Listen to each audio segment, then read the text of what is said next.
Shalom, and welcome to a message for the Parsha for Parshat Shlach.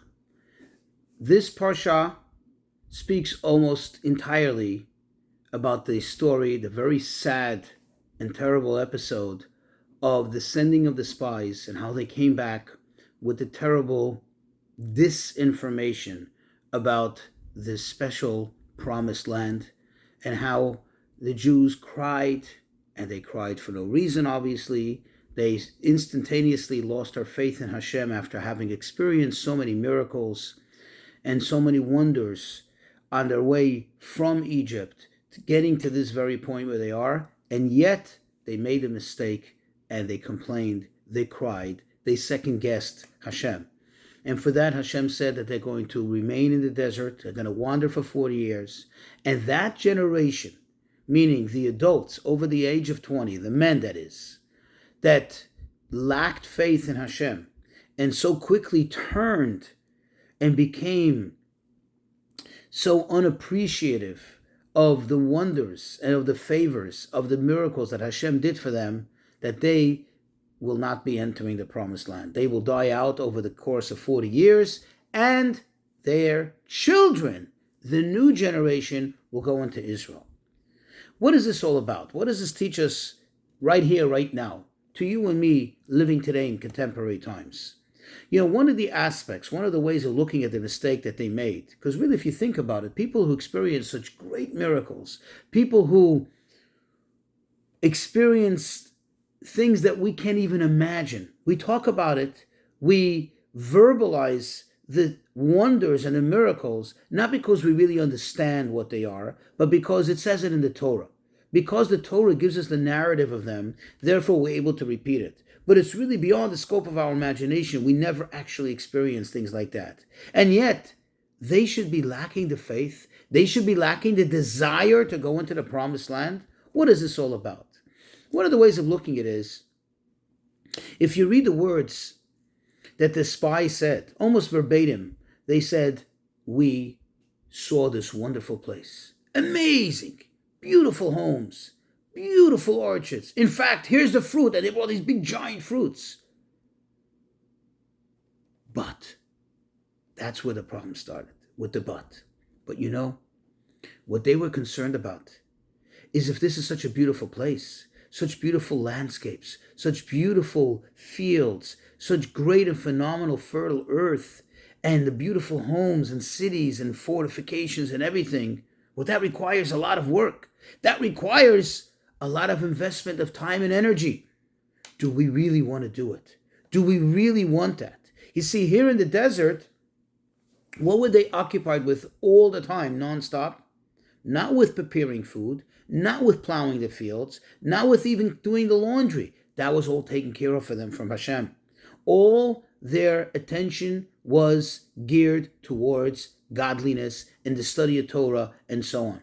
So they could not appreciate, why should we want to go into this promised land? Sure, Hashem can bring us in there into the promised land. Sure, we can conquer it. But once we're there, reality is going to kick in. And now we're going to have to do this, and we're going to have to do that. And we're going to have to plow the field. We're going to be totally occupied all our lives, all the time, as we are today, most of the time, with generating an income, with earning a living, with obtaining the means for survival and living.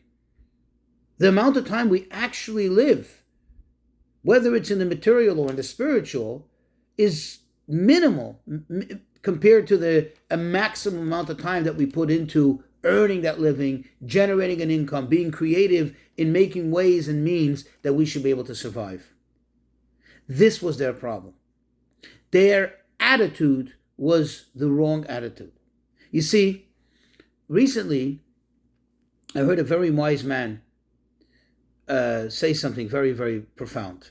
And it had actually a very profound effect on me.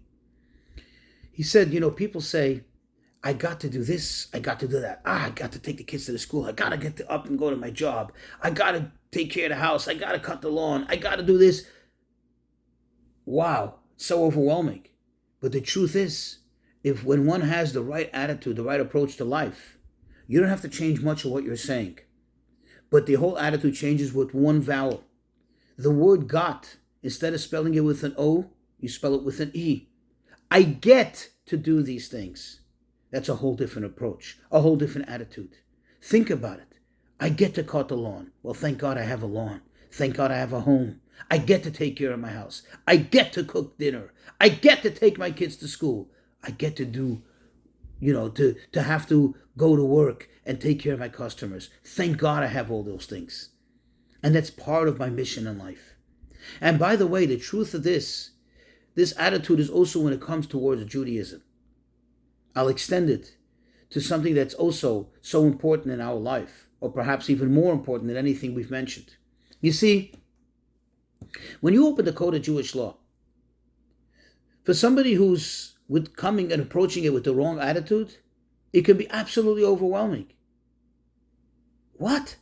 Every single thing in life, God tells you do it this way, do it that way, don't do it this way, don't do it that way, how you get up in the morning, how you get dressed, the right way to get dressed, the right way to walk, the right way to wash your hands, the right way to... Oh, come on. Why all these rules? Why all these do's and don'ts? Why all these restrictions? Why do you got to do this and got to do that and got to do that? If you look at it, however, it's not God is trying to burden us. This is not a pain in the neck, all of this. On the contrary, if you look how special it is and you say, wow, I get to do all these things. Think about it. Not only when I go to synagogue on Yom Kippur am I able to connect to Hashem. Not only in those few moments during the day when I do a mitzvah, whether I put on my tefillin, when I light the Shabbos candles, when I eat kosher, whatever it is, do I get to be connected to Hashem. In fact, in each and everything I do, those things that I have to do anyway. I have to get dressed. I have to eat. I have to bathe. I have to get out of bed. Well, not in that order. All those things I have to do anyway. And look how beautiful it is. I get to connect to Hashem even through those things. I get to have that bond with God even through those little day-to-day mundane things that I anyway would be doing. That is the beauty of it. So when it comes to life, life is life. It's not always the easiest. Not every single thing is meant to be easy. Not every single thing is easy. But our attitude is what makes the whole difference. Remember, not got, but get. Shabbat Shalom.